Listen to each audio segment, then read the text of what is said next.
दर्शन देख जीवा गुर तेरा,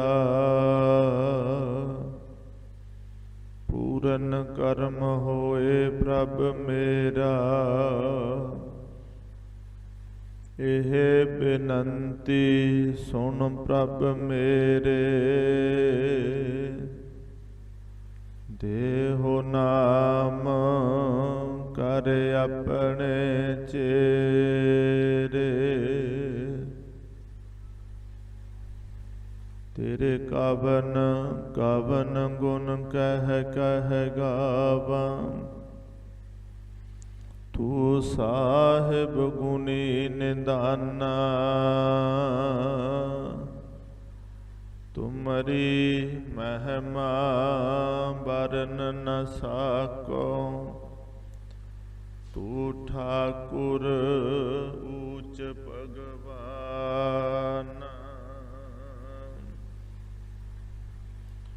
ऊच अपार बेअंत स्वामी, कौन जाने गुण तेरे। गावते उदर है सुनते उदर है, बिन सह पाप कनेरे।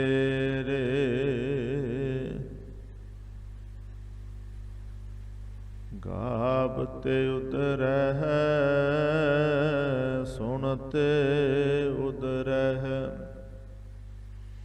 बिन सह पाप कनेरे।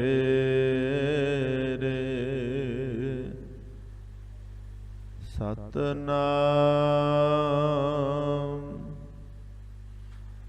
वाहिगुरु साहिब जी, मन्नै मार्ग ठाक न पाए। मन्नै पत स्यों प्रगट जाए। मन्नै मार्ग ठाक न पाए। मन्नै पत स्यों प्रगट जाए। मन्नै मग न चलै पंथ, मन्नै धर्म सेती संबंध। ऐसा नाम निरंजन होए, जे को मन जाने मन कोए। ऐसा नाम निरंजन होए, जे को मन जाने मन कोए। वाहिगुरु जी का खालसा, वाहिगुरु जी की फतेह। हक हक आगाह गुरु गोबिंद सिंह, शाह शहनशाह गुरु गोबिंद सिंह, साहिब कमाल सरबंसदानी अमृत के दाते, ताजा ते तख्तां दे मालिक, नीले दे शाह सवार गुरु कलगीधर पातशाह सतगुरु धन श्री गुरु गोबिंद सिंह साहिब जी महाराज, तिन्हां दे पावन अस्थान मुबारक चरण छो प्राप्त धरती खालसा पंथ जी दे चौथे महान तख्त तख्त श्री दमदमा साहिब गुरु काशी विखे, तख्त साहिब जी विखे प्रकाशमान गुरता गद्दी ते सुभाएमान, हाजरा हजूर जहरा जहूर सर्ब कला भरपूर। गुरु गरीब नवाज धन गुरु श्री गुरु ग्रंथ साहिब महाराज सच्चे पातशाह जी की पावन पवित्र हजूरी दे अंदर सतगुरु जी दे पावन पवित्र सजे हुए अमृत वेले दे सुंदर दरबार अंदर जुड़ बैठे सज बैठे समूह सतसंगी जनों बड़े प्यार नाल बड़े सत्कार नाल ਗੁਰੂ ਦਰਬਾਰ ਦੀਆਂ ਹਾਜ਼ਰੀਆਂ ਭਰਦਿਆਂ ਹੋਇਆਂ ਸਨਮਾਨਯੋਗ ਕੀਰਤਨੀਆਂ ਪਾਸੋਂ ਅੰਮ੍ਰਿਤ ਬਾਣੀ, ਰੱਬੀ ਬਾਣੀ, ਸ੍ਰੀ ਆਸਾ ਕੀ ਵਾਰ ਦੇ ਕੀਰਤਨ ਦੇ ਲਾਹੇ ਪ੍ਰਾਪਤ ਕੀਤੇ ਨੇ।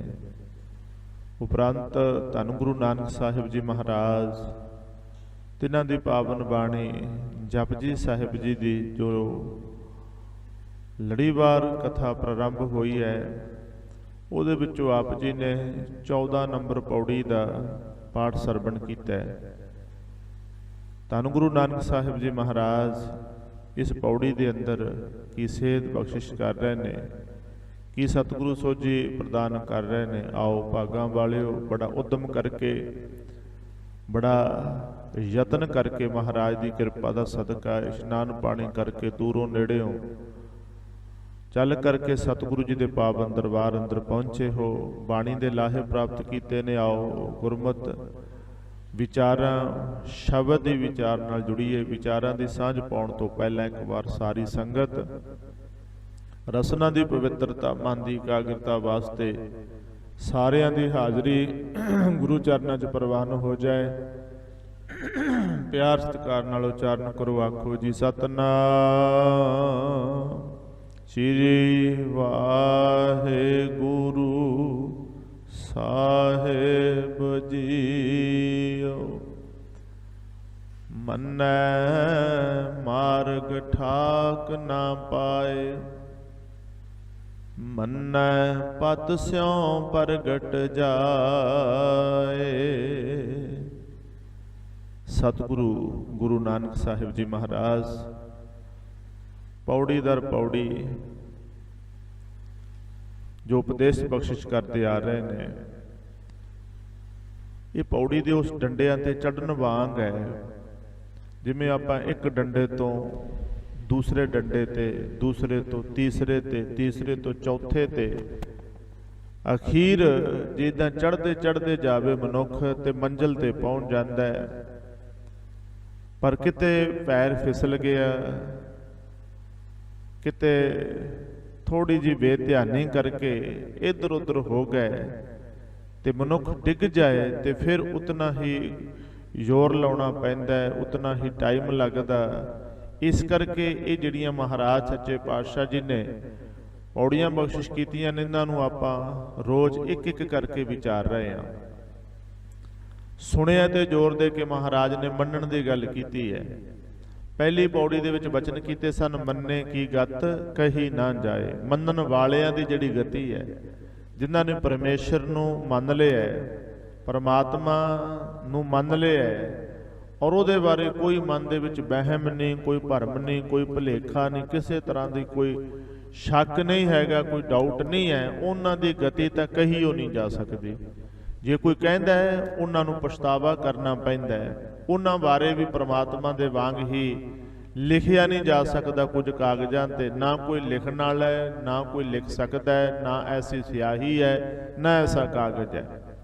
ਤੇ ਮਹਾਰਾਜ ਜਿਹੜੀਆਂ ਅਗਲੀਆਂ ਪੌੜੀਆਂ ਨੇ ਉਹਦੇ ਵਿੱਚ ਹੈ ਮੰਨੈ। ਮੈਂ ਬੇਨਤੀ ਪਹਿਲਾਂ ਵੀ ਤੁਹਾਡੇ ਸਾਹਮਣੇ ਕੀਤੀ ਹੈ ਵੀ ਇਹਦਾ ਧਿਆਨ ਨਾਲ ਉਚਾਰਨ ਕਰਨਾ। ਪਹਿਲੇ ਜਿਹੜੀ ਪੌੜੀ ਆ ਉੱਥੇ ਮੰਮੇ ਨੂੰ ਟਿੱਪੀ, ਨੰਨੇ ਨੂੰ ਇੱਕ ਲਾ ਹੈਗੀ ਹੈ, ਉਹਦਾ ਉਚਾਰਨ ਮੰਨੇ ਹੀ ਹੋਣਾ ਚਾਹੀਦਾ। ਅਗਲੀਆਂ 3 ਪੌੜੀਆਂ ਦੇ ਵਿੱਚ ਮੰਮੇ ਨੂੰ ਟਿੱਪੀ ਤੇ ਨੰਨੇ ਨੂੰ 2 ਲਾਵਾਂ ਨੇ, ਇਹਦਾ ਉਚਾਰਨ ਮੰਨੈ ਹੋਣਾ ਚਾਹੀਦਾ।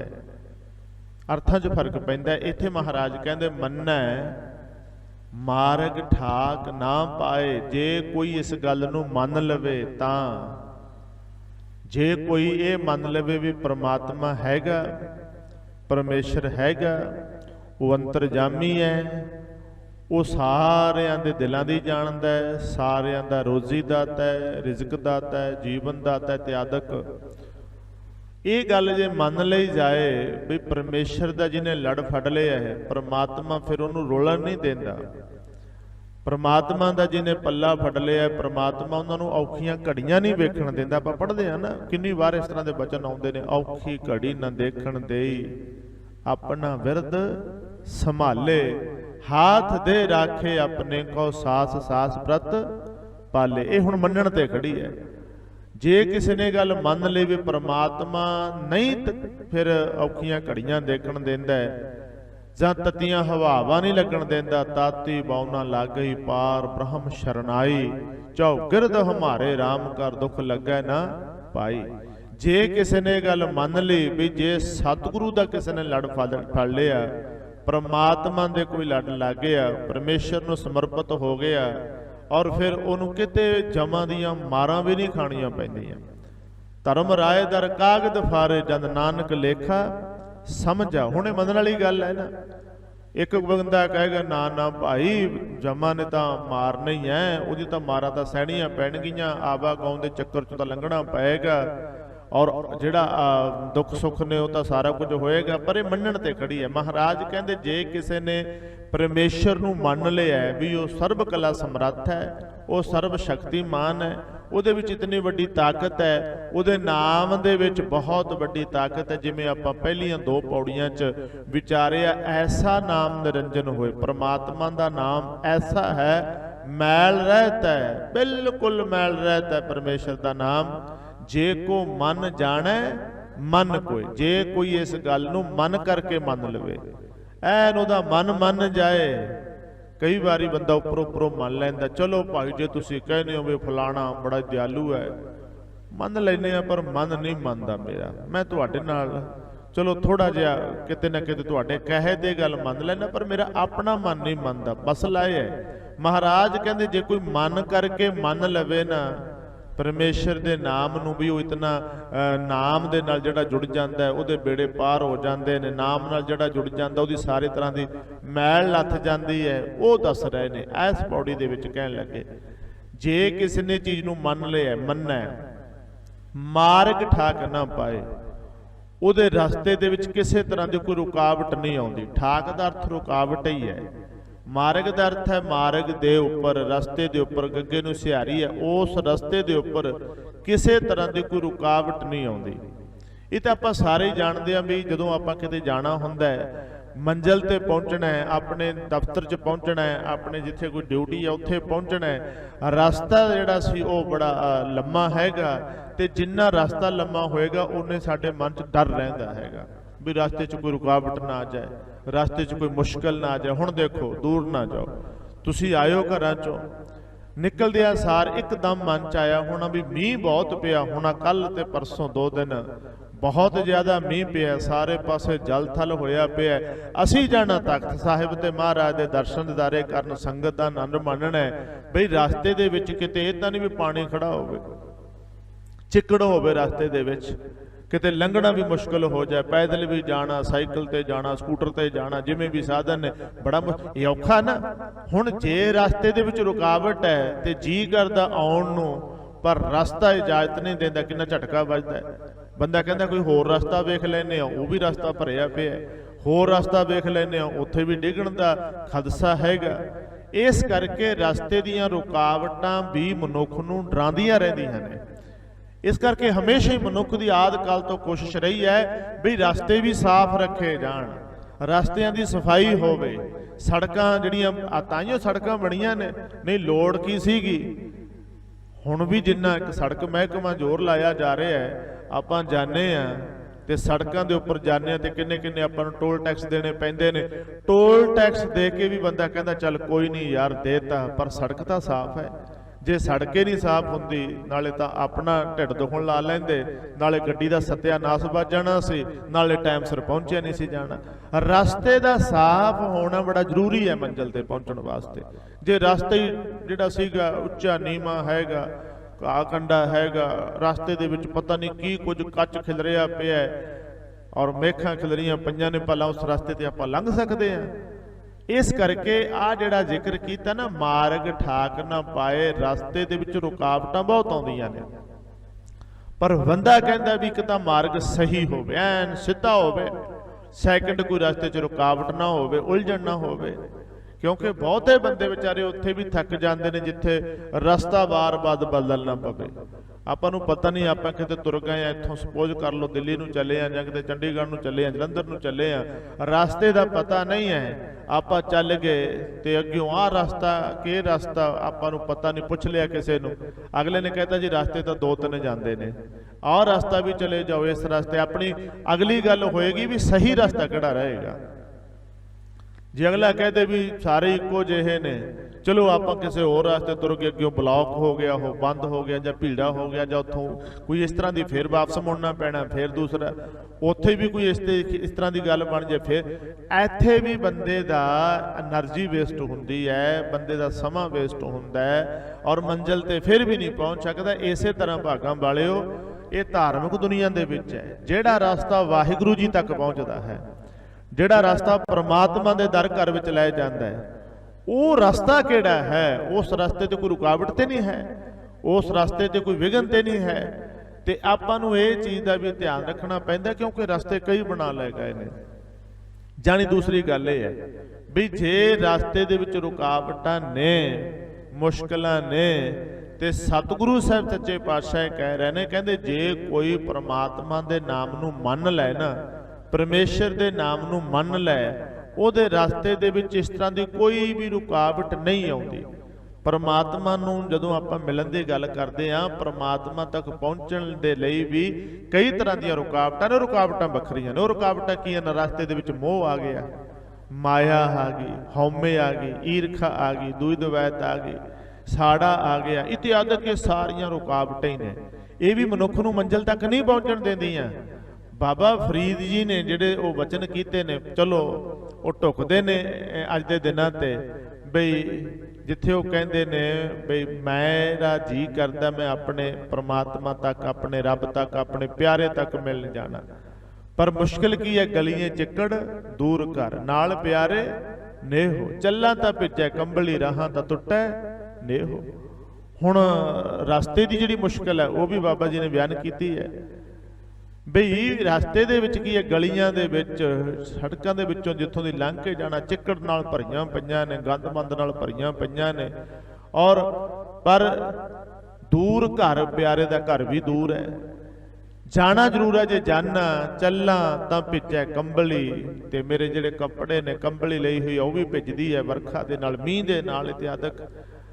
पर जे मैं नहीं जाता भी चलो छड्डो पर, फिर एक होर बड़ी बड़ी मुश्किल आती है, वो ये है भी फिर मेरा जिहड़ा नेह है, जिहड़ा प्यार है वो टुटदा, और वो जिहड़ा सी मैं नहीं जावांगा, मिल नहीं जावांगा, ते प्यार दे विच फर्क पएगा।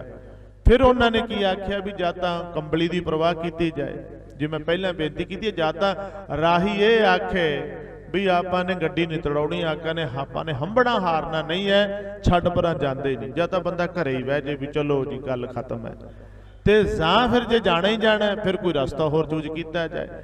जे होर कोई रास्ता भी नहीं है फिर यही हल है भी कोई नहीं, भिजण दिओ, कपड़े भिज लैण दिओ, कोई नहीं, देखी जाऊगी की होऊगा, पर जाना जरूर है।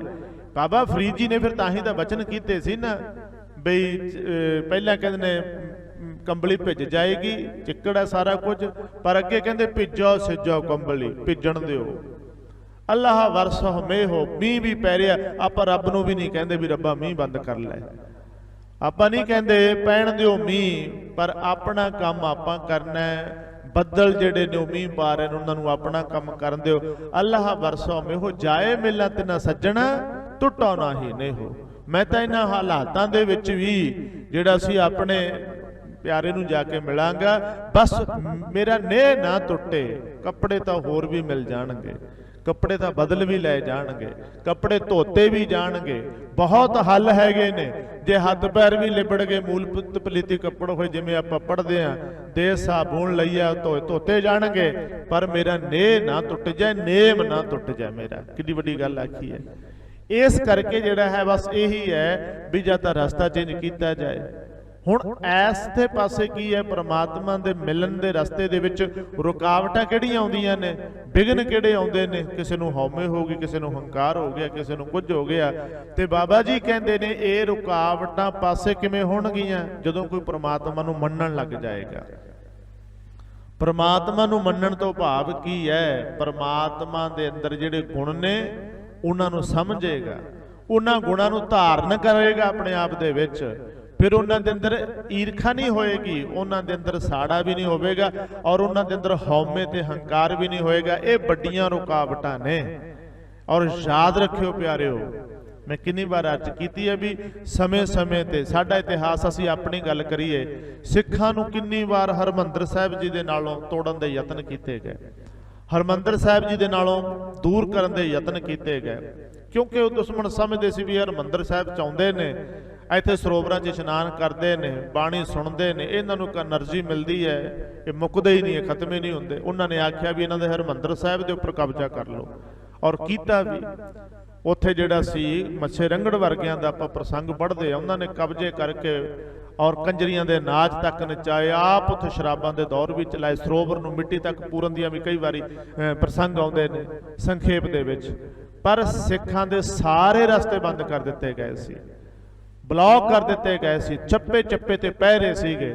ਤੇ ਤੁਸੀਂ ਸੁਣਿਆ ਹੀ ਹੈ ਵੀ ਫਿਰ ਗੁਰੂ ਕੇ ਪਿਆਰੇ ਕਿਵੇਂ ਪਹੁੰਚਦੇ ਰਹੇ ਨੇ, ਗੁਰੂ ਕੇ ਪਿਆਰੇ ਨੇ ਜੋਤਾਂ ਕਿਵੇਂ ਜਗਾਈਆਂ ਨੇ, ਦਰਸ਼ਨ ਦਿਦਾਰੇ ਕਿਵੇਂ ਕਰਨ ਗਏ ਨੇ, ਕਿੰਨਾ ਹਾਲਾਤਾਂ ਦੇ ਵਿੱਚ ਭੇਸ ਬਦਲ ਕੇ ਜਾਂਦੇ ਰਹੇ ਨੇ, ਔਰ ਆਪਣੇ ਹਰਿਮੰਦਰ ਸਾਹਿਬ ਜੀ ਦੇ ਨਾਲ ਜਿਹੜਾ ਪਿਆਰ ਸੀ, ਨੇਹ ਸੀ, ਔਰ ਉਹ ਮੀਂਹ ਹਨੇਰੀਆਂ ਤੇ ਕੀ ਉੱਥੇ ਤੇ ਤੋਪਾਂ ਦੇ ਗੋਲੇ ਤੱਕ ਵੀ ਸਿੱਖਾਂ ਨੂੰ ਜਿਹੜਾ ਸੀ ਤੋੜ ਨਹੀਂ ਸਕੇ, ਰਸਤੇ ਬਣਾਉਣੇ ਪੈ ਗਏ, ਕਈ ਕੁਝ ਹੋਇਆ। ਸੋ ਕਹਿਣ ਤੋਂ ਭਾਵ ਕੀ ਹੈ, ਆ ਜਿਹੜਾ ਹੈ ਰੁਕਾਵਟਾਂ ਨਹੀਂ ਪੈਂਦੀਆਂ। ਇਹ ਰੁਕਾਵਟਾਂ ਫਿਰ ਮੈਂ ਬੇਨਤੀ ਕਰਦਿਆਂ ਛੋਟੀਆਂ ਨੇ, ਜਿਹੜੀਆਂ ਵੱਡੀਆਂ ਰੁਕਾਵਟਾਂ ਨੇ ਹਉਮੈ ਤੇ ਹੰਕਾਰ ਦੀ, ਇਹ ਰੁਕਾਵਟਾਂ ਜਿਹਨਾਂ ਬੰਦਾ ਪਰਮਾਤਮਾ ਤੱਕ ਪਹੁੰਚਦਾ ਹੀ ਨਹੀਂ ਹੈ। ਇਹ ਸਾਰੇ ਵਿਘਨ ਜਿਹੜੇ ਨੇ, ਜੇ ਪ੍ਰਮਾਤਮਾ ਨੂੰ ਮੰਨ ਲਵੇ ਤਾਂ ਇਹ ਰੁਕਾਵਟਾਂ ਨਹੀਂ ਆਉਂਦੀਆਂ, ਨਹੀਂ ਤਾਂ ਇਹ ਰੁਕਾਵਟਾਂ ਵੀ ਮਨੁੱਖ ਨੂੰ ਆਉਂਦੀਆਂ ਨੇ। ਅਗਲੀ ਗੱਲ ਮਹਾਰਾਜ ਕਹਿਣ ਲੱਗੇ, ਮੰਨਹਿ ਪਤ ਸਿਉ ਪ੍ਰਗਟ ਜਾਏ। ਜੇ ਕੋਈ ਪਰਮੇਸ਼ਰ ਦੇ ਨਾਮ ਨੂੰ ਮੰਨ ਲੈ ਤਾਂ ਕਹਿੰਦੇ ਉਹ ਪਤ ਦੇ ਨਾਲ, ਇੱਜ਼ਤ ਦੇ ਨਾਲ ਪ੍ਰਗਟ ਹੋ ਕੇ ਐਨ ਫਿਰ ਜਾਂਦਾ ਪਰਮੇਸ਼ਰ ਕੋਲ।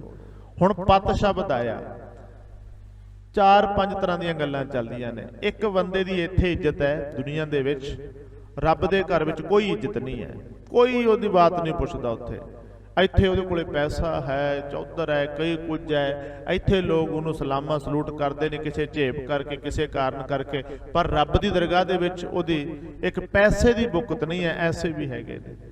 ਤੇ ਦੂਸਰੇ ਉਹ ਨੇ ਜਿਨ੍ਹਾਂ ਦੀ ਇੱਥੇ ਵੀ ਬੁੱਕਤ ਹੈਗੀ ਹੈ, ਪਰ ਪਰਮਾਤਮਾ ਦੇ ਦਰਬਾਰ ਦੇ ਵਿੱਚ ਵੀ ਬੁੱਕਤ ਹੈਗੀ ਹੈ। ਐਸੇ ਵੀ ਨੇ ਜਿਨ੍ਹਾਂ ਨੂੰ ਇੱਥੇ ਵੀ ਮਾਨ ਸਨਮਾਨ ਹੈ, ਉੱਥੇ ਵੀ ਮਾਨ ਸਨਮਾਨ ਹੈ। ਭਾਵੇਂ ਉਹਦਾ ਰੀਜ਼ਨ ਮਹਾਰਾਜ ਜੀ ਨੇ ਕਹਿਤਾ, ਸਤਿਗੁਰ ਸੇਤੀ ਰੱਤਿਆ ਦਰਗਾਹ ਪਾਈਆ, ਠਾਉ ਵਾਲੇ ਇਸ਼ਾਰੇ ਆਉਂਦੇ ਨੇ। ਤੀਜੇ ਉਹ ਨੇ ਜਿਨ੍ਹਾਂ ਦੀ ਇੱਥੇ ਕੋਈ ਬੁੱਕਤ ਨਹੀਂ ਹੈ, ਇੱਥੇ ਉਹਨਾਂ ਨੂੰ ਕੋਈ ਵੇਰਾਂ ਵੱਟੇ ਨਹੀਂ ਪੁੱਛਦਾ, ਜਾਂ ਕਹਿ ਲਓ, ਪਰ ਉਹਨਾਂ ਦੀ ਰੱਬ ਦੇ ਦਰਬਾਰ ਦੇ ਵਿੱਚ ਬੜੀ ਬੁੱਕਤ ਹੈ।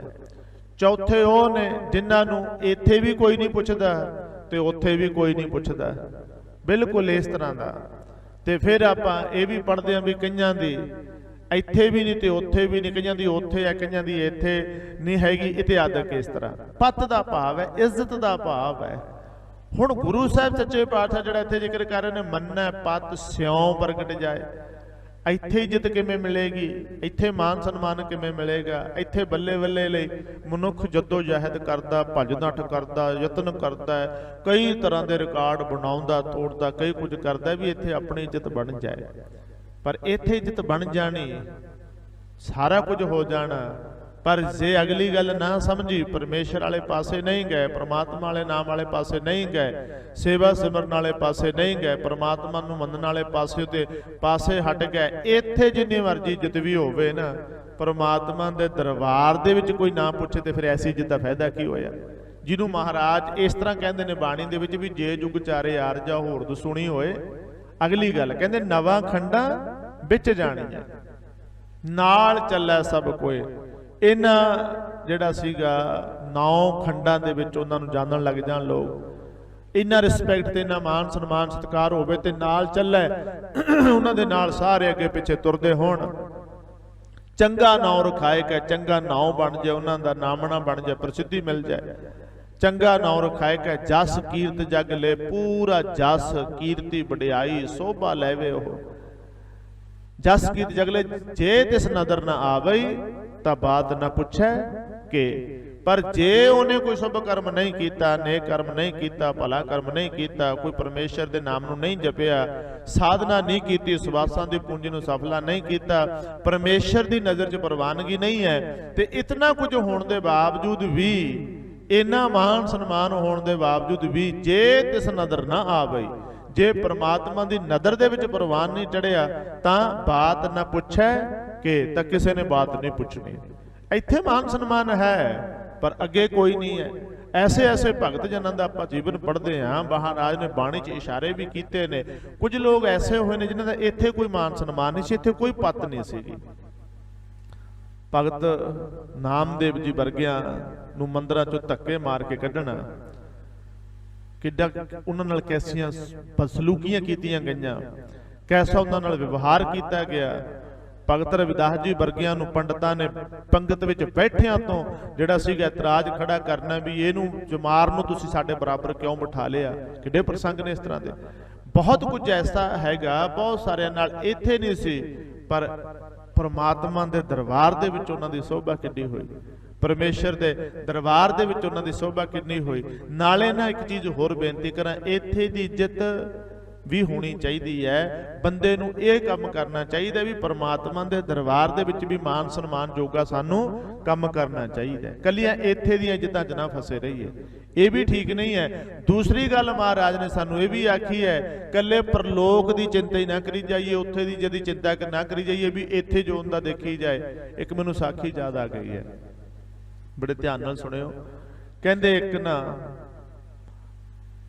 ਧਾਰਮਿਕ ਮਹਾਂਪੁਰਸ਼ ਸੀਗੇ, ਜਾਨੀ ਕੋਈ ਇਸ ਤਰ੍ਹਾਂ ਦੇ, ਬੜਾ ਉਹਨਾਂ ਦੀ ਦਿੱਖ ਧਾਰਮਿਕ ਸੀਗੀ, ਬੜਾ ਕੰਮ ਧਾਰਮਿਕ ਸੀਗਾ ਉਹਨਾਂ ਦਾ ਸਾਰਾ ਕੁਝ। ਬੜੇ ਲੋਕ ਉਹਨੂੰ ਮੱਥਾ ਟੇਕਦੇ ਨੇ, ਉਹਨਾਂ ਨੂੰ ਬੜਾ ਮਾਨ ਸਨਮਾਨ ਹੈ, ਬੜਾ ਸਤਿਕਾਰ ਹੈ। ਜਦੋਂ ਕਿਤੇ ਬਾਹਰ ਨਿਕਲਦੇ ਨੇ ਲੋਕ ਲੰਮੇ ਪੈ ਪੈ ਕੇ ਮੱਥੇ ਟੇਕਦੇ ਨੇ।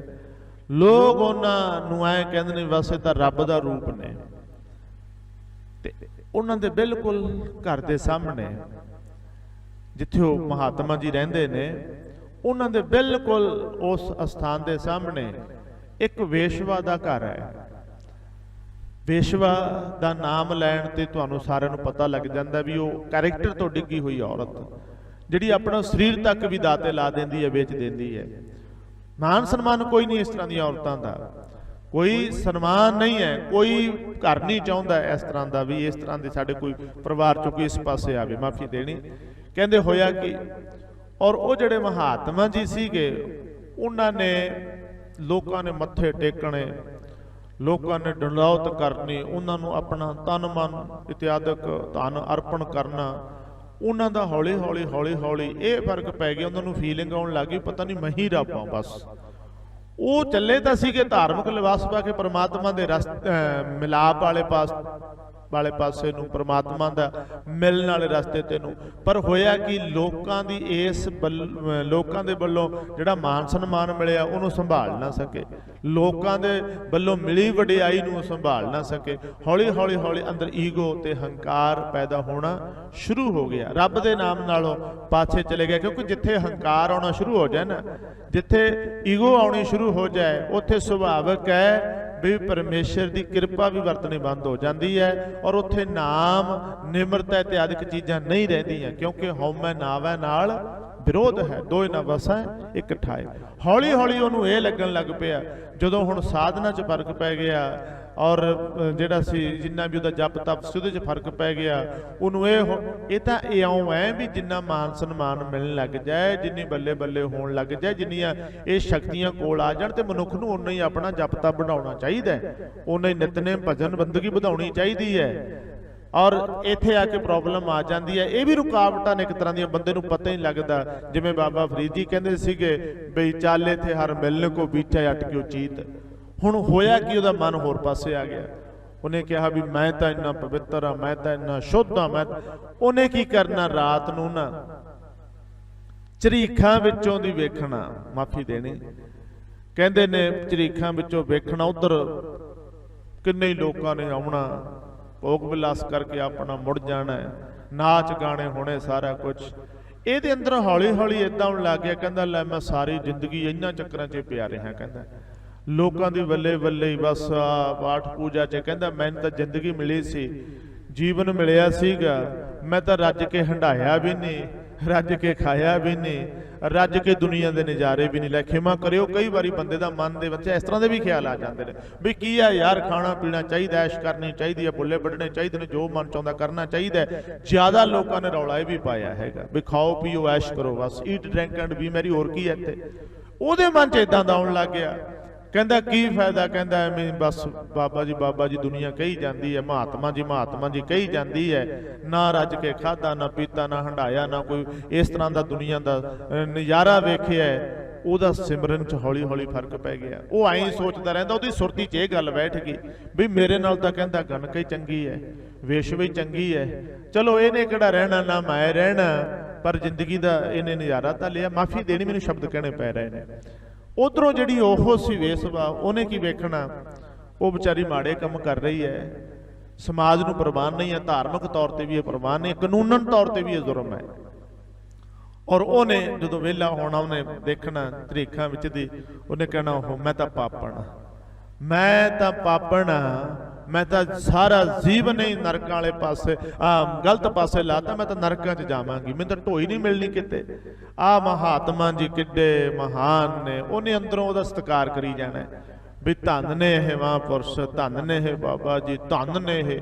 ਉਹ ਅੰਦਰੋਂ ਉਹਦਾ ਪ੍ਰਭਾਵ ਬੋਲਣ ਲੱਗ ਪਈ, ਕਹਿੰਦੀ ਮੇਰੇ ਤੇ ਵੀ ਕਦੇ ਕਿਰਪਾ ਹੋ ਜਾਏ, ਮੇਰੇ ਤੇ ਵੀ ਕਦੇ ਵਾਹਿਗੁਰੂ ਜੀ ਦੀ ਕਿਰਪਾ ਹੋ ਜਾਏ, ਰੱਬ ਦੀ, ਮੈਂ ਮਾੜਾ ਕੰਮ ਛੱਡ ਕੇ, ਆਹ ਭੈੜੇ ਕੰਮ ਛੱਡ ਕੇ ਮੈਂ ਪਰਮੇਸ਼ਰ ਦੇ ਨਾਮ ਵਾਲੇ ਪਾਸੇ, ਭਜਨ ਬੰਦਗੀ ਵਾਲੇ ਪਾਸੇ, ਸੇਵਾ ਸਿਮਰਨ ਵਾਲੇ ਪਾਸੇ ਆਵਾਂ। ਉਹਦੀ ਸੁਰਤੀ 'ਚ ਟਿਕ ਗਿਆ ਬਸ। ਉਹ ਹੁਣ ਜ਼ਿਆਦਾ ਤੇਰੇ ਸੋਚਦੀ ਰਹਿੰਦੀ ਹੈ, ਸਰੀਰਕ ਤੌਰ ਤੇ ਜੋ ਕਰਦੀ ਕਰਾਉਂਦੀ ਹੈ ਉਹ ਵੱਖਰੀ ਗੱਲ ਰਹਿ ਗਈ ਹੈ, ਉਹ ਬਹੁਤ ਹੇਠਾਂ ਰਹਿ ਗਈ ਗੱਲ। ਹੁਣ ਉਹਦੀ ਸੋਚ ਜਿਹੜੀ ਹੈ ਉਹ ਫਰਕ ਪੈ ਗਿਆ। ਬਸ ਉਹ ਸੋਚਦੀ ਇਹ ਰਹਿੰਦੀ ਹੈ, ਸੁਰਤੀ 'ਚ ਇਹ ਬੈਠ ਗਈ ਵੀ ਮੈਂ ਵੀ ਪਰਮੇਸ਼ਰ ਦੇ ਨਾਲ ਪਰਮੇਸ਼ਰ ਦੇ ਨਾਮ ਵਾਲੇ ਪਾਸੇ ਆਉਣਾ, ਮੈਂ ਵੀ ਆਪਣੇ ਜੀਵਨ ਨੂੰ ਸਫਲਾ ਕਰਨਾ। ਉਧਰੋਂ ਜਿਹੜਾ ਉਹ ਮਹਾਤਮਾ ਸੀ, ਉਹ ਚਿੱਟੇ ਕੱਪੜੇ ਪਾਉਂਦਾ, ਬਣ ਠਣ ਕੇ ਰਹਿੰਦਾ, ਲੋਕ ਮੱਥਾ ਟੇਕਦੇ ਨੇ, ਚੜਾਵੇ ਚੜ੍ਹਦੇ ਨੇ। ਉਹਦੀ ਸੁਰਤੀ 'ਚ ਗੱਲ ਤੇ ਵਿਚਾਰ ਬੈਠ ਕੇ, ਕਹਿੰਦਾ ਯਾਰ ਕਦੇ ਮੌਕਾ ਮਿਲੇ, ਕਹਿੰਦਾ ਹੁਣ ਕਿੱਥੇ ਮਿਲਣਾ, ਲੋਕਾਂ ਨੇ ਐਕਸੈਪਟ ਹੀ ਨਹੀਂ ਕਰਨਾ। ਲੋਕਾਂ ਜੇ ਮੈਂ ਕੋਈ ਇਹੋ ਜਿਹੀ ਗੱਲ ਕਰ ਲੈਣਾ, ਲੋਕਾਂ ਨੇ ਜਲੂਸ ਕੱਢ ਦੇਣਾ, ਆਪਾਂ ਜਾਣਦੇ ਹੀ ਹਾਂ, ਹੁਣ ਵੀ ਇਹੀ ਹਾਲ ਹੈ। ਮਾੜਾ ਬੰਦਾ ਚੰਗੇ ਵਾਲੇ ਪਾਸੇ ਆ ਜਾਏ, ਲੋਕ ਵਾਹ ਵਾਹ ਕਰਦੇ ਨੇ। ਕੋਈ ਸ਼ਰਾਬੀ ਬੰਦਾ ਗੁਰਦੁਆਰੇ ਆਉਣ ਲੱਗ ਜਾਏ ਨਾ, ਚਲੋ ਭਾਈ ਸ਼ੁਕਰ ਹੈ ਆਉਣ ਲੱਗ ਗਿਆ, ਜ਼ਿੰਦਗੀ ਬਚ ਜੂ ਇਹਦੀ। ਕੋਈ ਨਸ਼ਈ ਬੰਦਾ ਇਸ ਪਾਸੇ ਆਉਣ ਲੱਗ ਜਾਏ, ਕੋਈ ਕਾਤਲ ਬੰਦਾ ਪਾਠ ਪੂਜਾ ਵਾਲੇ ਪਾਸੇ ਆ ਜਾਏ, ਕੋਈ ਕਰੈਕਟਰ ਤੋਂ ਡਿੱਗਿਆ ਹੋਇਆ ਬੰਦਾ ਅੰਮ੍ਰਿਤ ਛਕ ਲਵੇ, ਬਾਣੀ ਪੜਨ ਲੱਗ ਜਾਏ, ਆਪਾਂ ਸਾਰੇ ਹੀ ਖੁਸ਼ ਹੁੰਨੇ ਆ ਨਾ ਵੀ ਚਲੋ ਭਾਈ ਜ਼ਿੰਦਗੀ ਸਬਰ ਜੂਏ ਦੀ। ਪਰ ਕੋਈ ਅੰਮ੍ਰਿਤਧਾਰੀ ਬੰਦਾ ਕਿਤੇ ਠੇਕੇ ਵਾਲੇ ਪਾਸੇ ਚਲਿਆ ਜਾਏ ਤੇ ਫਿਰ ਕੁੱਟਾਂ ਵੀ ਪੈਂਦੀਆਂ ਨੇ, ਜਲੂਸ ਵੀ ਨਿਕਲਦਾ ਹੈਗਾ, ਰੌਲਾ ਵੀ ਪੈਂਦਾ, ਲੋਕ ਥੁੱਕਦੇ ਵੀ ਨੇ ਔਰ ਇਸ ਤਰ੍ਹਾਂ ਦੀਆਂ ਗੱਲਾਂ ਵੀ ਕਰਦੇ ਨੇ। ਮਾੜੇ ਪਾਸੇ ਚਲਾ ਜਾਏ, ਉਹਨੇ ਸੋਚਿਆ ਕਹਿੰਦਾ ਯਾਰ ਹੁਣ ਜ਼ਿੰਦਗੀ ਤਾਂ ਇਸ ਪਾਸੇ ਲੰਘ ਗਈ, ਐਵੇਂ ਫੋਕੇ ਮਾਨ ਸਨਮਾਨ 'ਚ ਕੀ ਮਿਲਿਆ। ਕਹਿੰਦਾ ਹੋਇਆ ਕਿ ਹੌਲੀ ਹੌਲੀ ਉਹਦੀ ਸੁਰਤੀ 'ਚ ਵਿਚਾਰ ਗੰਦੇ ਬੈਠ ਗਏ, ਉਹਦੀ ਸੁਰਤੀ 'ਚ ਬੇਸਵਾਦੀ ਦੇ ਵਿੱਚ ਵਿਚਾਰ ਸ਼ੁਭ ਬੈਠ ਗਏ। ਥੋੜਾ ਸਮਾਂ ਲੰਘਿਆ, ਬਸ ਇਸੇ ਤਰ੍ਹਾਂ ਰਾਤ ਨੂੰ ਮੰਥਨ ਹੁੰਦਾ ਰਹਿੰਦਾ, ਉੱਠਦਿਆਂ ਬੈਠਦਿਆਂ ਜਦੋਂ ਵੀ ਕਦੇ ਸਮਾਂ ਮਿਲਦਾ, ਅੰਦਰੋਂ ਭਿੱਜ ਕੇ ਉਹ ਕਹਿੰਦੀ ਹੈ ਵੀ ਹੇ ਰੱਬਾ, ਮੈਂ ਕਿਹੜੇ ਪਾਸੇ ਜ਼ਿੰਦਗੀ ਸਾਰੀ ਆਪਣੀ ਖਰਾਬ ਕਰ ਲਈ, ਨਰਕਾਂ 'ਚ ਵੀ ਨਹੀਂ ਥਾਂ ਮਿਲਣੀ। ਕਹਿੰਦੇ ਨੇ ਥੋੜੇ ਸਮੇਂ ਬਾਅਦ ਮੌਤ ਹੋ ਗਈ, ਦੋਵਾਂ ਦੀ ਤਕਰੀਬਨ ਥੋੜੇ ਜਿਹੇ ਫਰਕ ਨਾਲ ਹੀ ਮੌਤ ਹੋ ਗਈ। ਸਾਖੀ ਹੈ ਸਮਝਾਉਣ ਵਾਸਤੇ। ਮਹਾਤਮਾ ਜੀ ਦੀ ਮੌਤ ਹੋਈ, ਉਹਨਾਂ ਦੀ ਡੈੱਡ ਬੋਡੀ ਜਦੋਂ ਲੋਕਾਂ ਨੂੰ ਪਤਾ ਲੱਗਿਆ, ਲੋਕ ਬੜਾ ਇਕੱਠ ਹੋਇਆ ਉੱਥੇ, ਜਿਵੇਂ ਹੁੰਦਾ ਹੀ ਹੈ ਵੀ ਦੇਖੋ ਜੀ ਮਹਾਤਮਾ ਜੀ ਚੜ੍ਹਾਈ ਕਰ ਗਏ, ਸਰੀਰ ਛੱਡ ਗਏ, ਚੋਲਾ ਤਿਆਗ ਗਏ, ਜੇ ਉਹ ਉੱਥੇ ਲੋਕ ਚੰਦਨ ਦੀਆਂ ਲੱਕੜਾਂ ਲੈ ਕੇ ਆ ਰਹੇ ਨੇ, ਦੇਸ਼ੀ ਘਿਓ ਲੈ ਕੇ ਆ ਰਹੇ ਨੇ, ਉੱਥੇ ਚੰਦਨ ਦੀ ਚਿਖਾ ਤਿਆਰ ਹੋਣੀ ਹੈ, ਉਹਨਾਂ ਦੇ ਇਸ਼ਨਾਨ ਕਰਾ ਕੇ ਉੱਥੇ ਪਤਾ ਨਹੀਂ ਕਿਹੜੇ ਕਿਹੜੇ ਉੱਥੇ ਦੁਸ਼ਾਲੇ ਪਾਏ ਜਾਣੇ ਨੇ, ਫਿਰ ਦੇਸ਼ੀ ਘਿਓ ਪਾ ਕੇ ਉਹਦੇ ਤੇ ਉੱਪਰ ਉਹਦਾ ਸੰਸਕਾਰ ਕੀਤਾ ਜਾਣਾ। ਬੜਾ ਇਕੱਠ ਲੋਕਾਂ ਦਾ। ਪਰ ਵੇਸਵਾ ਜਿਹੜੀ ਹੈ, ਗਨਕਾ ਜਿਹੜੀ ਮਰੀ ਹੈ, ਉਹਦੇ ਘਰੇ ਕੌਣ ਆਉਣਾ, ਕਿਹਨੇ, ਕਿਹੜੇ ਉਹਦੇ ਧੀ ਪੁੱਤਰ ਨੇ ਆਉਣਾ, ਕਿਹੜੇ ਉਹਨੇ ਰਿਸ਼ਤੇਦਾਰ ਨੇ ਆਉਣਾ। ਉਹ ਤਾਂ ਸਮਾਜ ਦੇ ਵਿੱਚ ਪ੍ਰਵਾਨ ਹੀ ਨਹੀਂ ਸੀ। ਉਹ ਜਿਹੜਾ ਸੀ ਉਹਦੇ ਸਰੀਰ ਨੂੰ ਕੋਈ ਸਾਂਭਣ ਵਾਲਾ ਵੀ ਨਹੀਂ, ਕੋਈ ਕਿਉਂਟਣ ਵਾਲਾ ਵੀ ਨਹੀਂ, ਕੋਈ ਉਹਦਾ ਸੰਸਕਾਰ ਕਰਨ ਵਾਲਾ ਵੀ ਨਹੀਂ ਹੈ। ਪਰ ਹੋਇਆ ਇੱਥੇ ਗਨਕਾ ਦਾ ਸਰੀਰ ਰੁਲਦਾ ਵੇਖਿਆ ਲੋਕਾਂ ਨੇ ਆਖਿਆ ਦੇਖੋ ਕੋਈ ਸੰਸਕਾਰ ਕਰਨ ਵਾਲਾ ਵੀ ਨਹੀਂ ਹੈ। ਪਰ ਦੂਸਰੇ ਪਾਸੇ ਲੱਖਾਂ ਦੀ ਗਿਣਤੀ ਦੇ ਵਿੱਚ ਲੋਕ ਨੇ। ਪਰ ਸਾਖੀਕਾਰ ਲਿਖਦਾ, ਕਹਿੰਦੇ ਇੱਥੇ ਤਾਂ ਇਹ ਕੁਝ ਹੋਇਆ, ਪਰ ਅੱਗੇ ਕੀ ਹੋਇਆ ਰੱਬ ਦੇ ਦਰਬਾਰ ਦੇ ਵਿੱਚ। ਅੱਗੇ ਨਾ ਰੱਬ ਦੇ ਦਰਬਾਰ ਦੇ ਵਿੱਚ ਜਦੋਂ ਹਿਸਾਬ ਕਿਤਾਬ ਹੋਇਆ, ਔਰ ਉਹ ਜਿਹੜਾ ਮਹਾਤਮਾ ਸੀ ਜਦੋਂ ਬਈਆਂ ਖਾਤੇ ਖੋਲੇ, ਕਹਿੰਦੇ ਤੂੰ ਢੌਂ ਕਰਦਾ ਰਿਹਾ ਹੈ, ਪਖੰਡ ਕਰਦਾ ਰਿਹਾ ਹੈ, ਦਿਖਾਵਾ ਕੁਝ ਹੋਰ, ਤੇਰੀ ਸੁਰਤੀ ਦੇ ਵਿੱਚ ਵਿਚਾਰ ਗਲਤ ਬੈਠੇ ਸੀ। ਤੂੰ ਤੇ ਹਰ ਵਕਤ ਇਹ ਸੋਚਦਾ ਰਹਿੰਦਾ ਸੀ ਦਿਨ ਰਾਤ ਬਈ ਹਾਏ ਕਦੇ ਚਾਂਸ ਮਿਲੇ, ਹਾਏ ਕਦੇ ਮੌਕਾ ਮਿਲੇ, ਮੈਂ ਵੀ ਆਹੀ ਕੁਝ ਕਰਕੇ ਵੇਖਾਂ, ਖਾਣ ਪੀਣ ਵਾਲਾ ਐਸ਼ੋ ਆਰਾਮ ਵਾਲਾ ਉਹ ਖੁੱਲ ਪਾਵੇਂ। ਪਰ ਇਹ ਭਾਵੇਂ ਸਰੀਰਕ ਤੌਰ ਤੇ ਮਾੜੇ ਕੰਮਾਂ ਦੇ ਵਿੱਚ ਸੀ, ਪਰ ਇਹਦੀ ਸੁਰਤੀ ਦੇ ਵਿੱਚ ਇਹ ਸੀ ਵੀ ਹਾਏ ਹਾਏ ਕਦੇ ਮੈਂ ਪਰਮੇਸ਼ਰ ਵਾਲੇ ਪਾਸੇ ਆਵਾਂ। ਔਰ ਜਦੋਂ ਸਵਾਸ ਨਿਕਲੇ ਤੇਰੀ ਸੁਰਤੀ ਦੇ ਵਿੱਚ, ਔਰ ਇਹ ਟਿਕਿਆ ਹੋਇਆ ਸੀ, ਵਿਕਾਰ ਟਿਕੇ ਹੋਏ ਸੀ। ਜਦੋਂ ਪ੍ਰਾਣ ਨਿਕਲੇ, ਸਵਾਸ ਨਿਕਲੇ, ਇਹ ਬੇਸ਼ਵਾਦੀ ਸੁਰਤੀ ਦੇ ਵਿੱਚ ਪਰਮੇਸ਼ਰ ਦਾ ਨਾਮ ਸੀਗਾ। ਫਰਕ ਹੈ ਨਾ। ਤੇ ਸਰੀਰਕ ਤੌਰ ਤੇ ਇੱਕ ਦੀ ਦੇਹ ਰੋਲ ਰਹੀ ਹੈ, ਇੱਕ ਨਾਂ ਨੂੰ ਜਿਹੜਾ ਸੀਗਾ ਸਨਮਾਨਿਆ ਜਾ ਰਿਹਾ ਹੈ, ਪਰ ਰੱਬ ਦੇ ਦਰਬਾਰ ਦੇ ਵਿੱਚ ਕੀ ਹੋਇਆ? ਉੱਥੇ ਤੇ ਅੰਤ ਕਾਲ ਨਾਰਾਇਣ ਸਿਮਰੈ, ਐਸੀ ਚਿੰਤਾ ਮਹਿ ਜੇ ਮਰੈ, ਬਦਤ ਤਰਲੋਚਨ ਤੇ ਨਰ ਮੁਕਤਾ ਪੀਤੰਬਰ ਵਾਕੇ ਹਿਰਦੇ ਬਸੇ। ਜਿਵੇਂ ਮਹਾਰਾਜ ਜੀ ਨੇ ਬਾਣੀ 'ਚ ਬਚਨ ਕੀਤੇ ਨੇ, ਅੰਤ ਕਾਲ ਜੋ ਇਸਤਰੀ ਸਿਮਰੈ, ਜਿਹੜਾ ਇਸੇ ਤਰ੍ਹਾਂ ਸਿਮਰਦਾ, ਅੱਗੇ ਕੀ ਹੋਣਾ? ਵੇਸਵਾ ਜੋਨ ਬਲ ਬਲ ਅਵਤਰੈ। ਬਾਣੀ ਦਾ ਫੈਸਲਾ ਵੀ ਅੱਗੇ ਵੇਸਵਾ ਜੂਨੀ ਦੇ ਵਿੱਚ ਪੈਣਾ। ਅੰਤ ਕਾਲ ਜੋ ਲੜ ਕੇ ਸਿਮਰੈ, ਐਸੀ ਚਿੰਤਾ ਮਹਿ ਜੇ ਮਰੈ, ਉਹ ਸਾਰਾ ਕੁਝ ਜ਼ਿਕਰ ਕਰਤਾ ਵੀ ਕਾਦੇ ਕਾਦੇ 'ਚ ਪੈਣਾ। ਪਰ ਇਹ ਵੀ ਕਹਿ ਦਿੱਤਾ ਵੀ ਅੰਤ ਕਾਲ ਜੋ ਨਾਰਾਇਣ ਸਿਮਰੇ, ਜੋ ਪਰਮੇਸ਼ਰ ਨੂੰ ਸਿਮਰਦਾ, ਪਰਮਾਤਮਾ ਨੂੰ ਸਿਮਰਦਾ, ਜਿੱਥੇ ਸੁਰਤੀ ਤੁਹਾਡੀ ਟਿਕ ਗਈ ਤੇ ਪ੍ਰਾਣ ਨਿਕਲ ਗਏ, ਅਗਲਾ ਜਨਮ ਵੈਸੇ ਹੀ ਹੋਣਾ ਹੈਗਾ। ਇਸੇ ਕਰਕੇ ਆਪਾਂ ਕਹਿੰਦੇ ਆ ਵੀ ਸੁਰਤੀ ਸ਼ਬਦ ਤੇ ਸੁਰਤੀ ਦਾ ਮੇਲ ਹੋਣਾ ਚਾਹੀਦਾ ਹੈ। ਇਸੇ ਕਰਕੇ ਕਹਿੰਦੇ, ਇਸੇ ਕਰਕੇ ਆਪਾਂ ਬੰਦਾ ਕਹਿੰਦਾ ਚਲੋ ਭਾਈ ਹੁਣ ਅੰਤਲਾ ਸਮਾਂ ਆ ਗਿਆ, ਹੁਣ ਤਾਂ ਰੱਬ ਨੂੰ ਧਿਆ ਲਈਏ, ਹੁਣ ਤਾਂ ਅਖੀਰਲਾ ਸਮਾਂ ਆ ਗਿਆ। ਬਈ ਇਹ ਮੰਨਿਆ ਜਾਂਦਾ ਵੀ ਜੇ ਅਖੀਰਲੇ ਸਮੇਂ ਵੀ ਕੋਈ ਬੰਦਾ ਪਰਮੇਸ਼ਰ ਦੇ ਨਾਮ ਨੂੰ ਯਾਦ ਕਰ ਲੈ ਤੇ ਉਹਦਾ ਜੀਵਨ ਜਿਹੜਾ ਸੀ ਅਗਲਾ ਸੌਖਾ ਹੁੰਦਾ ਹੈਗਾ, ਜਾਂ ਪਰਮਾਤਮਾ ਨਾਲ ਮਿਲਾਪ ਹੋ ਜਾਂਦਾ, ਉਹਦਾ ਜਨਮ ਮਰਨ ਕੱਟਿਆ ਜਾਂਦਾ। ਮੈਂ ਜਿਹੜੀ ਬੇਨਤੀ ਕਰ ਰਿਹਾ ਸੀ, ਲੋਕ ਕੀ ਵੇਖਦੇ ਨੇ? ਲੋਕਾਂ ਦੀਆਂ ਨਜ਼ਰਾਂ 'ਚ ਕੁਝ ਹੋਰ ਹੈ, ਪਰ ਪਰਮਾਤਮਾ ਦਾ ਹਿਸਾਬ ਕਿਤਾਬ ਕੁਝ ਹੋਰ ਹੈ। ਪਰਮਾਤਮਾ ਨੇ ਸਨਮਾਨ ਦਿੱਤਾ ਉਹਨੂੰ, ਤੇ ਜਿਹਨੇ ਪਖੰਡ ਕੀਤਾ, ਦਿਖਾਵਾ ਕੀਤਾ, ਲੋਕਾਂ ਦੀਆਂ ਨਜ਼ਰਾਂ 'ਚ ਸਿਰਫ ਮਹਾਤਮਾ ਬਣ ਕੇ ਦਿਖਾਇਆ, ਸਾਧੂ ਬਣ ਕੇ ਦਿਖਾਇਆ, ਅੰਦਰ ਕੋਈ ਮਹਾਤਮਾ ਵਾਲੀ ਗੱਲ ਹੈ? ਅੰਦਰ ਇੰਦਰੀਆਂ ਨੂੰ ਸਾਧਿਆ, ਆਪਣੇ ਨੂੰ, ਮਨ ਨੂੰ ਸਾਧਿਆ। ਮਨ 'ਚ ਤਾਂ ਬੇਕਾਰ ਚਿਤਵਦਾ ਰਹਿੰਦਾ, ਅੱਖਾਂ ਤੇ ਕੁਝ ਹੋਰ ਚਾਹੁੰਦੀਆਂ ਨੇ, ਕੰਨ ਕੁਝ ਹੋਰ ਚਾਹੁੰਦੇ ਨੇ। ਬਸ ਆਹ ਚੀਜ਼ ਹੈ। ਅਸੀਂ ਨਾ ਲੋਕਾਂ ਦੀਆਂ ਨਿਗਾਹਾਂ 'ਚ ਕਦਾ ਉਹ ਨਹੀਂ ਬਣਨਾ ਬਈ ਭਲਾ ਬੰਦਾ ਜੀ, ਬੜਾ ਨੇਕ ਬੰਦਾ ਹੈ, ਬਾਹਰੋਂ ਅਸੀਂ ਧਰਮੀ ਨਹੀਂ ਬਣਨਾ। ਸਾਡੀ ਸੁਰਤੀ ਵਿਰਤੀ ਵੀ ਉੱਥੇ ਟਿਕਣੀ ਚਾਹੀਦੀ ਹੈ, ਸਾਡੀ ਲਿਵ ਵੀ ਲੱਗਣੀ ਚਾਹੀਦੀ, ਤਾਂ ਜਾ ਕੇ ਗੱਲ ਬਣਨੀ ਹੈ, ਤਾਂ ਜਾ ਕੇ ਬੇੜਾ ਪਾਰ ਹੋਣਾ ਹੈ, ਤਾਂ ਜਾ ਕੇ ਪਰਮਾਤਮਾ ਦੇ ਵਿੱਚ ਭੇਤ ਹਾਸਲ ਹੋਣੀ ਹੈ। ਨਹੀਂ ਤੇ ਜੇ ਆਹੀ ਕੁਝ ਕਰਦੇ ਰਹਿ ਗਏ, ਸ਼ਾਇਦ ਇਹ ਸਾਰਾ ਕੁਝ ਕਰਮ ਕਾਂਡ ਤੇ ਪਾਖੰਡ ਤੇ ਫੋਕਾ ਦਿਖਾਵਾ ਬਣ ਕੇ ਹੀ ਰਹਿ ਜਾਏਗਾ। ਪਰ ਜੇ ਉਸ ਤਰ੍ਹਾਂ ਦਾ ਅੰਦਰੋਂ ਹੋ ਗਿਆ, ਖੇਡ ਵਾਪਰ ਗਈ, ਫਿਰ ਪਰਮਾਤਮਾ ਦੇ ਵਿੱਚ ਭੇਟਤਾ ਵੀ ਹਾਸਲ ਹੋ ਜਾਏਗੀ, ਸਾਡਾ ਜੀਵਨ ਵੀ ਸਫਲਾ ਹੋ ਜਾਏਗਾ, ਪਰਮਾਤਮਾ ਦੀ ਦਰਗਾਹ ਦੇ ਵਿੱਚ ਵੀ ਮਾਨ ਸਨਮਾਨ ਹੋਏਗਾ। ਮੈਂ ਜਿਹੜੀ ਬੇਨਤੀ ਕਰ ਰਿਹਾ ਸੀ, ਇੱਜ਼ਤ ਦੀ ਗੱਲ ਹੈ, ਆ ਪੱਤ ਦੀ ਗੱਲ ਹੈ। ਕਹਿਣ ਲੱਗੇ ਮੰਨੈ, ਜੇ ਕੋਈ ਇਸ ਗੱਲ ਨੂੰ ਮੰਨ ਲਵੇ, ਧੰਨ ਗੁਰੂ ਨਾਨਕ ਸਾਹਿਬ ਮਹਾਰਾਜ ਕਹਿੰਦੇ ਮੰਨੈ ਪੱਤ ਸਿਉ ਪ੍ਰਗਟ ਜਾਏ, ਫਿਰ ਉਹ ਇੱਜ਼ਤ ਦੇ ਨਾਲ ਪਰਮਾਤਮਾ ਦਰਬਾਰ ਜਾਂਦਾ ਹੈ। ਤੇ ਪਰਮਾਤਮਾ ਕੋਈ ਏਡਾ ਨਿਆਣਾ ਤਾਂ ਹੈ ਹੀ ਨਹੀਂ ਵੀ ਸਾਡੇ ਨਿਰੇ ਚੋਲੇ ਤੇ ਬਾਹਰਲੇ ਰੰਗ ਢੰਗ ਦੇਖ ਕੇ ਸਾਨੂੰ ਇੱਜ਼ਤ ਦੇਵੇਗਾ। ਇੱਥੇ ਆਪਾਂ ਲੋਕਾਂ ਨੂੰ ਪ੍ਰਭਾਵਿਤ ਕਰ ਸਕਦੇ ਹਾਂ ਨਾ। ਚੋਰ ਵੀ ਉਹੋ ਜਿਹਾ ਧਾਰਮਿਕ ਲਿਬਾਸ ਪਾ ਲੈ ਤੇ ਉਹਨੂੰ ਵੀ ਅਸੀਂ ਸਨਮਾਨ ਦੇਵਾਂਗੇ, ਕਿਉਂਕਿ ਭੁਲੇਖਾ ਖਾ ਜਾਂਦੇ ਕਈ ਵਾਰੀ। ਪਰ ਪਰਮੇਸ਼ਰ ਪਰਮਾਤਮਾ ਵਾਹਿਗੁਰੂ ਸਾਡੇ ਕਰਮ ਵੇਖਦਾ ਹੈ, ਸਾਡੀ ਨੀਅਤ ਵੇਖਦਾ ਹੈ, ਸਾਡੀ ਸੁਰਤੀ ਵਿਰਤੀ ਕਿੱਥੇ ਟਿਕੀ ਹੋਈ ਹੈ, ਉਹ ਸਾਰਾ ਕੁਝ ਉਹਨੂੰ ਪਤਾ। ਇਸ ਕਰਕੇ ਉੱਥੇ ਪੱਤ ਜਿਹੜੀ ਹੈ, ਇੱਜ਼ਤ ਜਿਹੜੀ ਹੈ, ਉਹਨਾਂ ਨੂੰ ਇਹ ਮਿਲਦੀ ਹੈ। ਗਰੀਬ ਨਵਾਜ ਇੱਥੇ ਜੋ ਕਹਿ ਰਹੇ ਨੇ, ਜੇ ਕੋਈ ਪਰਮਾਤਮਾ ਦੇ ਨਾਮ ਨੂੰ ਮਨ ਕਰਕੇ ਮੰਨ ਲਵੇ ਤਾਂ ਖੇਡ ਬਣਦੀ ਹੈ ਇਹ। ਜੇ ਮਨ ਕਰਕੇ ਨਹੀਂ ਮੰਨਿਆ, ਤਨ ਕਰਕੇ ਹੀ ਆਪਾਂ ਜ਼ੋਰ ਲਾਉਂਦੇ ਰਹਿ ਗਏ, ਤਨ ਕਰਕੇ ਹੀ ਧਰਮ ਕਮਾਉਂਦੇ ਰਹਿ ਗਏ, ਤਨ ਕਰਕੇ ਹੀ ਅਸੀਂ ਬਸ ਧਾਰਮਿਕ ਲਿਬਾਸ ਪਾਉਣ ਤੇ ਰੁਕ ਗਏ, ਮੈਂ ਖਿਮਾ ਕਰਨਾ, ਸ਼ਾਇਦ ਪੱਤ ਵਾਲੀ ਗੱਲ ਨਹੀਂ ਬਣਨੀ। ਉੱਥੇ ਤੇ ਪੱਤ ਕਦੋਂ ਹੈ? ਸਤਿਗੁਰ ਸੇਤੀ ਰੱਤਿਆ, ਫੇਰ ਹੈ ਦਰਗਾਹ ਪਾਈਆ ਠਾਓ। ਮਹਾਰਾਜ ਕਹਿਣ ਲੱਗੇ ਮੰਨੈ ਪੱਤ ਸਿਉ ਪ੍ਰਗਟ ਜਾਏ। ਦੇਖੋ ਮਹਾਰਾਜ ਗੁਰੂ ਗੋਬਿੰਦ ਸਿੰਘ ਜੀ ਨੇ ਤਾਂ ਇੱਥੋਂ ਤੱਕ ਹੀ ਬਚਨ ਕਹੇ ਨੇ, ਕਹਿੰਦੇ ਭਾਈ ਮੇਰਾ ਜਿਹੜਾ ਖਾਲਸਾ ਨਾ, ਉਹ ਰਹਿਤ ਬੈਤ ਦਾ ਧਾਰਨੀ ਹੋਣਾ ਚਾਹੀਦਾ। ਦਿਖਾਵੇ ਵਾਲਾ ਸਿੱਖ ਤਾਂ ਮਹਾਰਾਜ ਨੇ ਵੀ ਪ੍ਰਵਾਨ ਨਹੀਂ ਕੀਤਾ। ਉਹਨਾਂ ਨੇ ਵੀ ਕਿਹਾ ਸੀ ਵੀ ਰਹਿਤ ਪਿਆਰੀ ਮੁਝ ਕੋ ਸਿੱਖ ਪਿਆਰਾ ਨਾ ਹੈ, ਰਹਿਣੀ ਰਹਿ ਸੋਈ ਸਿੱਖ ਮੇਰਾ, ਉਹ ਸਾਹਿਬ ਮੈਂ ਉਸ ਕਾ ਚੇਰਾ। ਏਡਾ ਮਾਣ ਤੇ ਸਨਮਾਨ ਦਿੱਤਾ, ਏਡੀ ਇੱਜ਼ਤ ਦਿੱਤੀ ਹੈ, ਉਹ ਸਾਹਿਬ ਮੈਂ ਉਸ ਕਾ ਚੇਰਾ, ਮੈਂ ਉਹਦਾ ਚੇਲਾ। ਮਹਾਰਾਜ ਕਹਿੰਦੇ ਕਿਹੜਾ? ਜਿਹੜਾ ਰਹਿਣੀ ਰਹਿ ਸੋਈ ਸਿੱਖ ਮੇਰਾ, ਜਿਹੜਾ ਰਹਿਣੀ ਦੇ ਵਿੱਚ ਹੈ, ਜਿਹਦੀ ਰਹਿਤ ਬਹਿਤ ਨਹੀਂ ਹੈ, ਰਹਿਣੀ ਨਹੀਂ ਹੈ, और कथनी करनी एक नहीं है, सिर्फ लिबास है। माफ़ी देनी महाराज सच्चे पातशाह जी ने उन्हों की गारंटी नहीं लई। जिहड़ा सिख हो गया सतगुर सिख की करै प्रतिपाल, सेवक कौ गुर सदा दयाल। सतगुर सिख के बंधन काटे, गुर का सिख बेकार ते हाटे। सतगुर सिख को नाम धन दे, गुर का सिख बड़भागी है। महाराज कृपा करन असीं उस पासे चलीए, मन लीए इस गल नूं, मन करके मन लीए। मन करके मन लिया ते इज्जत दे नाल मान सन्मान दे नाल जावांगे, ते इत्थे भी मान सन्मान ते प्रभु दी दरगाह दे विच भी। अगली गल महाराज कहण लगे, मन्नै मग न चलै पंथ, मन्नै धर्म सेती संबंध।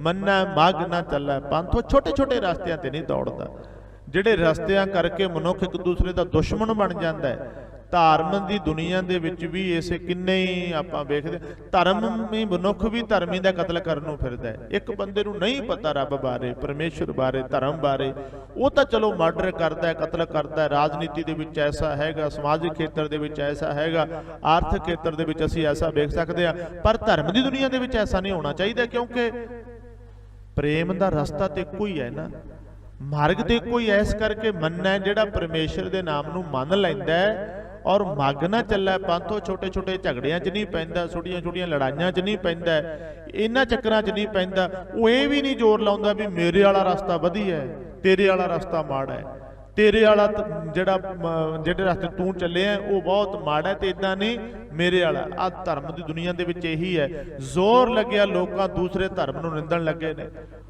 ਈਸਾਈਅਤ ਦੇਖ ਲਓ, ਇਸਲਾਮ ਦੇਖ ਲਓ, ਮੈਨੂੰ ਖਿਮਾ ਕਰਨਾ ਹੈ, ਹੋਰ ਬਹੁਤ ਸਾਰਾ।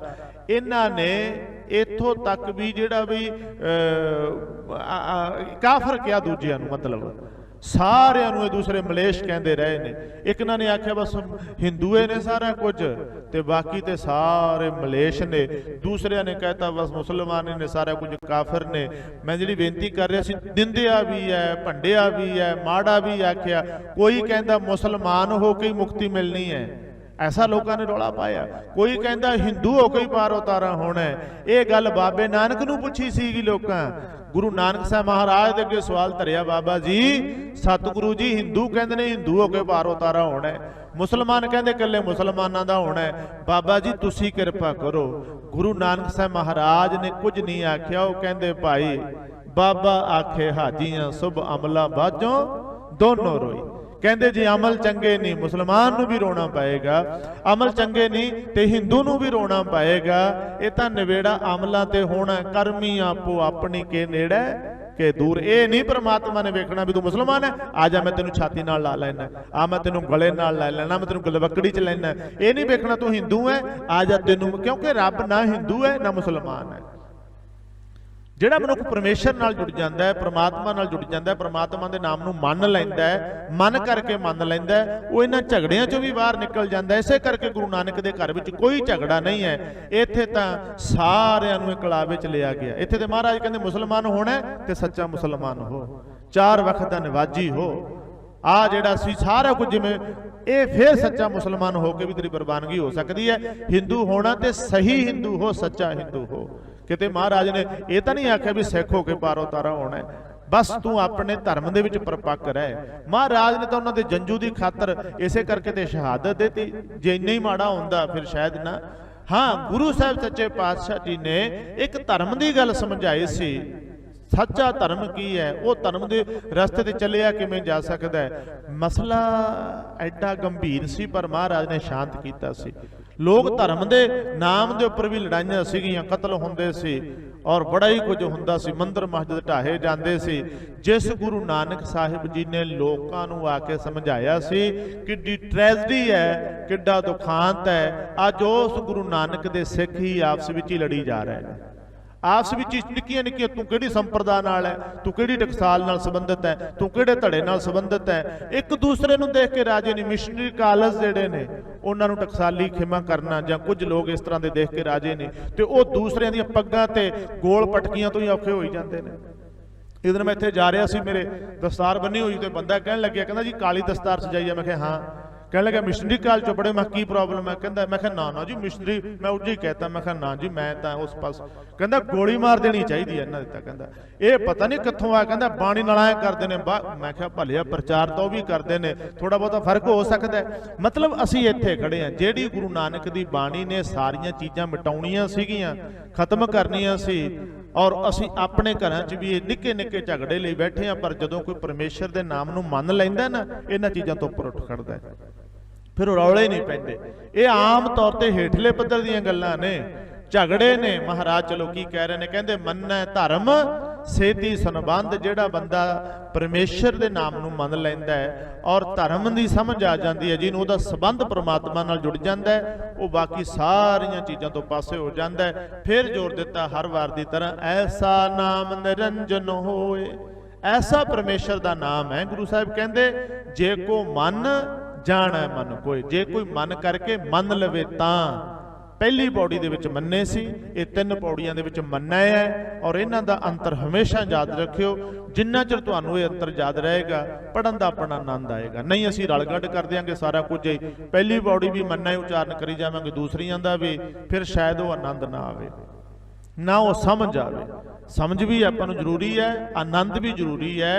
और दोनों चीज़ां जिहड़ियां ने वो बाणी नूं पढ़ के जदों आपां नूं मिलणगीਆਂ, फिर अपने लोक सुखीए परलोक सुहेले नानक हर प्रभ आपे मेले। सतगुरु गुरु नानक साहब महाराज जी ने जो सानू उपदेश दिते उन्होंने आपां मन लीए। जिहड़ा सानू रस्ता महाराज ने दिखाया उस रास्ते ते चल सकीए, ते फिर उन्हां दे दिते होए बचनां नूं कमा के अपना लोक सुखीए ते परलोक सुहेला बना सकते हैं। सतगुरु कृपा करन, रहमत करने, पावन उपदेश साडी हिरदियां च वसे, असीं उन्हां नूं कमा सकीए। इन्नियां क बेनतियां प्रवान करियो। बाणी दी विचार करदिआं होईआं तमाम गलतियां महाराज खिमा करनगे आप जी ने। अरदास करनी, आओ अंतलियां 2 पंक्तियां पढ़ के फतेह दी सांझ पाईए। श्री आनंद साहिब जी दे पाठ विच जुड़िए जी। ऐसा नाम निरंजन होए, जे को मन जाने मन कोए। वाहिगुरु जी का खालसा, वाहिगुरु जी की फतेह।